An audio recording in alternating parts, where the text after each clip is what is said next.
اللہ الرحمن الرحیم. آپ دیکھ رہے ہیں طب نبوی پروگرام اور میں ہوں نباز حکیم جوہری کامران علی اویسی. آج ہم بات کریں گے مرض شوگر پر. شوگر کا جو مرض ہے وہ اس کا علاج ہمارا کچھ طریقہ کار ایسے ہے. لائف اسٹائل کو چینج کریں اور شوگر سے نجات پائیں.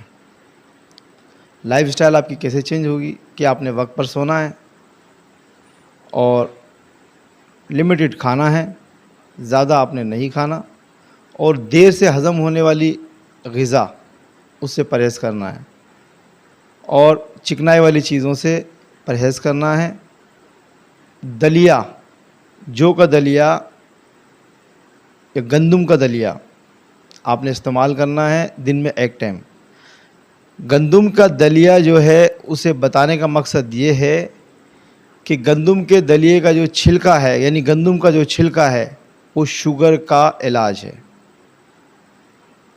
آپ کا معدہ بھی اس سے خشکی سے بچے گا اور آپ ڈائبٹیز سے نجات پائیں گے. جس کی میں مثال دیتا ہوں. ہمارے جو دیہات ہیں, دیہات میں شوگر 20% ہے. شہری علاقوں میں شوگر 100% ہے. ہر گھر میں شوگر ہے. کیوں؟ کہ ہم نے چھلکے والا آٹا یعنی بھوسی والا آٹا کھانا چھوڑ دیا ہے. آپ بھوسی والا آٹا کھانا شروع کر دیں اور شوگر سے اللہ پاک آپ کو نجات دلائے گا انشاءاللہ.